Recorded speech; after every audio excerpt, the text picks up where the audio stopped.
Hello everyone! For today's session, pag-usapan natin kung paano nga ba kumuha ng TIN number online gamit lamang ang cellphone.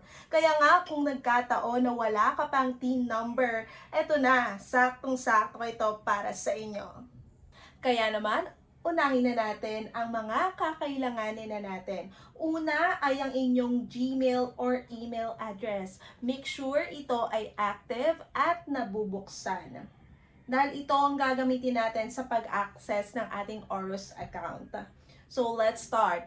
First, i-search natin itong www.orus.bir.gov.ph. Then, i-click itong New Registration. At piliin itong as New Individual. Scroll down nyo lang and create New Account. Tapos, pindutin lang itong Orus Terms of Service and scroll down lang po natin hanggang sa umabot tayo sa I have read the above terms and itik lang itong box na ito. And syempre, huwag natin kakalimutan ang agree. Ayan. Tapos, may lalabas na ganito. At piliin nyo po dito ay ang taxpayer. And itik lang ang without existing TIN number. Kasi nga, gagawa pa lang tayo ng ating TIN number. Remember, bawal po na magkaroon ng more than one TIN number. Dapat isang TIN number lang sa bawat isang Filipino o sa isang tao. Okay? And again, kapag lumabas yan, itik lang ang agree. Tapos, i-click lang itong user type transaction. Tapos, piliin lang itong get TIN for Filipino citizen. Ayan. Tapos, pindutin itong OK sa baba. Then, dito naman tayo sa taxpayer.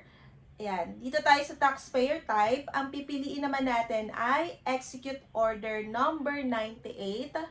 Tapos, i-press lang natin ang OK.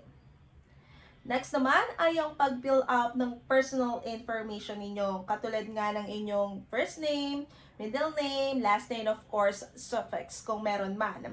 Sa suffix, kung sakaling wala kayong junior, or senior, or the second, the third, ganon, ang pilian at ilagay lang ay NA, or none of the above. Tapos, ilagay nyo rin ang birthday ninyo. Tandaan, day muna, sunod ang months, and year. Ayan. Next ay sa civil status naman, piliin nyo lang kung kayo ba ay married or single. Okay? Sa gender naman, piliin lang kung kayo ay female o babae at male naman para sa lalaki. So, dito naman sa baba ay ang email address. Ito na yung sinasabi ko sa inyo kanina na ihanda ang inyong email address. Ilagay nyo dito yung inyong active and nabubuksang email address. Dahil dito po isi-send ang inyong OTP at this transaction sa BIR. At kapag na-type na ang inyong email address, ay i-click lang itong I acknowledge. Tapos, gagawa na tayo ng password. Dito, kailangan yung password na gagawin ninyo ay nasa 12 characters. Ibig sabihin, dapat merong small letters, big letters, numbers, at meron din tayong special characters. And syempre, hindi nyo dapat malilimutan ang inyong password na gagawin po ninyo. Okay? So, kapag na-type nyo na ang inyong password, i-type lang ito ulit dito sa confirm. Ayan, confirm password. Tapos, kapag, ayan na, i-type nyo na ulit, i-tick lang itong I'm not a robot. Okay? So, yan. Click register. Tapos, may matatanggap na kayong email from Orus na naglalaman na inyong OTP. Okay po? So, hanapin nyo lang ang account verification email na makukuha po sa inyong Gmail account po. And ganito ang itsura niya. Ayan. Tapos, i-click lang itong verify your account. Kapag na-click nyo na ang verify, matatanggap nyo na itong word na congratulations. You have successfully created an account. Ibig sabihin, may account na tayo sa BIR. Okay? So, paalala lang, dapat po tandaan ninyo ang email at password niyo gagamitin nyo po dito. Kasi ito po yung gagamitin natin para sa ating next step. Pwedeng isulat nyo or di kayo i-type nyo sa note ng cellphone niyo para hindi nyo talaga ito makalimutan. Okay? So, ayan na. Para naman sa ating next step, ayan, dahil naka-receive na tayo, na-verify na, punta na tayo ulit dito, babalik tayo dito sa www.orus.bir.gov.ph. Tapos, gagamitin ulit natin yung, gagamitin ulit natin yung email and password na ginamit po natin kanina. I-type lang ang email at password, tapos, i-click tong I'm not a robot, then log in. Next naman ay i-click itong new registration and piliin ulit ang as an individual. Tapos, scroll down nyo lang po, pindutin itong fill up registration form 1904. Ayan. Pagkapindot, ganito na ang lalabas. Okay? So, ito po ay maraming parts. So, pero mabilis lang ito at madali lamang. So, sa part na yan, iisa-isahin lang natin yan. And ang pinakauna na dyan ay ang taxpayer information. Pero kung mapapansin nyo, may mga information na kayo na nailagay dyan. Ibig sabihin, automatic nang may sagot ang part po na ito. Kasi nga, kanina 'di ba nag-fill up na tayo and hindi na ito mababago dito sa area na ito. Bale, ang gagawin na lamang po natin is dadagdagan. Dadagdagan na lang natin yan ang ating place of birth o kung saan kayo pinanganak, mother's maiden name o pangalan ng mother nyo sa pagkatalaga or nung hindi pa siya ikinakasal.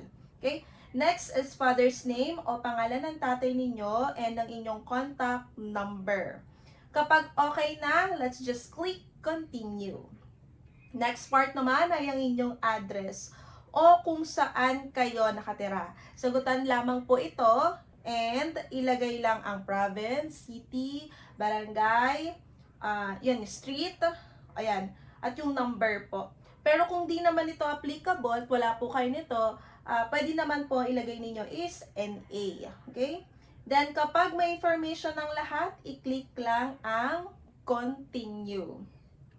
Tapos, lalabas na dyan ang purpose of TIN application o ang application for registration for one-time taxpayer. I-click lang natin ang continue. Yan, tuloy-tuloy lang po ito. Mabilis nga lang eh. Let's just click continue. Next naman ay ang authorized representative o kung meron bang ibang tao na gumagawa ng online TIN number ninyo. So, dahil tayo na po ang gumagawa ng ating TIN number, ang piliin lang natin ay no. Ayan. Tapos, press continue. Next page naman ay ang spouse information. Ito ay kung may asawa kayo or wala. So, i-click lang natin ang continue. Di ba? Ang bilis. Next step natin ay yung mga attachments. Dito, need nyo ng government valid ID, katulad ng sabihin natin PhilHealth, PRC, passport, ayan po, at lahat or any government valid ID po ninyo. Okay? So, dito, yun nga, need natin ng government valid ID and ang tinatanggap lang nila na format ay JPEG, PNG, or di kaya PDF. At hindi dapat lalagpas ng 25 MB. So, need nyo lang, ang gawin nyo lang naman is picturean ninyo yung ID ninyo at i-upload nyo dito yung file. And syempre, kailangan rin ng selfie na hawak mo ang government ID na sinubmit mo. Kapag okay na, let's click continue. I-review ulit ang laman ng mga information po ninyo and then make sure na wala na itong mali bago natin i-submit sa BIR. So, kapag na-review na at siguradong walang mali, let's scroll down. Ayan, scroll down lang at i-tick ang tatlong boxes na nandito po. Ayan. Tapos, ayan, click submit application. Then, after that, i-check nyo yung email ninyo. May marireceive kayong confirmation email from Orus BIR. Wait lang po kayo hanggang 3 days, 3 working days ha, dahil pinaprocess pa po nila ito. And then, ayun na nga, i-check nyo lang po sa email po ninyo ang BIR Orus Form 1904 approve. At ando na, naka-attach na ang inyong TIN number.